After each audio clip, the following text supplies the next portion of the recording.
Assalomu alaykum, kanalimiz a'zolari, YouTube, Instagram kuzatuvchilari. Bugun Cobalt avtomobilni olib qolganmiz. Oldidan deb bo'lgan. O'rtacha desa bo'laveradi, unaqa jiddiy ham emas.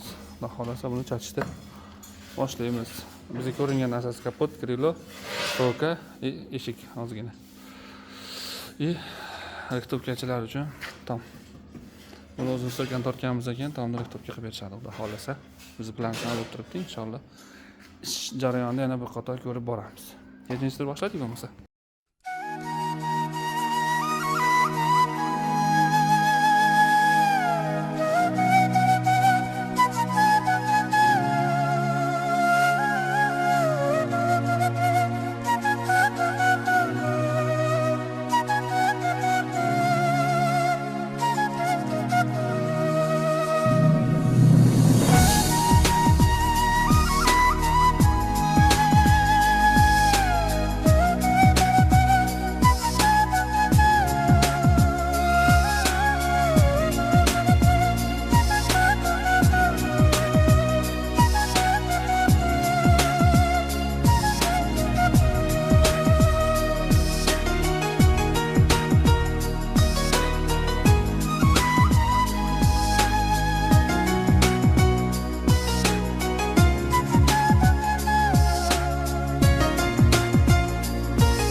Mana buni balkasini almashtirib oldik. Balkasi qiyshib ketgan, vilkasi qiyshib ketganda, stabilizator rezinkasini yangi qo'ydik. Stabilizator tiyagasini. O'zi bu yerda amortizator yechib bo'lmayapti, chunki bu yerda chashka qisib qolgan amortizatorda.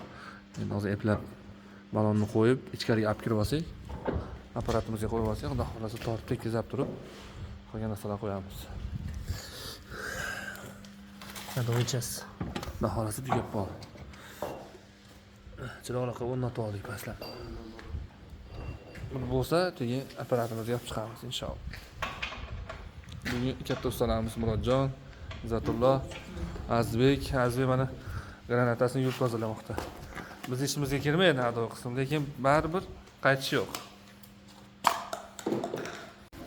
Assalomu alaykum, kanalimiz a'zolari, YouTube, Instagram kuzatuvchilari. Xudo xolasa Cobalt avtomobilining stokasini tepasini uladik va mettan karnizni burchagini uladik. Qolgan joylarini o'zini qoldirdik inshaalloh. Endi sekin stenddan tushiryapmiz. Ozgina svarka ishi bor. Pastda qilaveramiz xudo xolasa. Mana zazovlar. Nomer bek tufayli.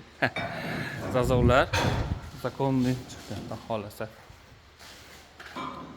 Hammasi chiroqli bo'lib keldi. Endi buni pastga olib tushib, xotirjam svarkalarini qilib, bomni chachib, bir yo'li kraskasini sepib, pastga olib tushamiz. Mana zazovlar. Ishi zazovlari ham hammasi chiroqli bo'lib keldi. Ekranda mana shuncha joyni uladik.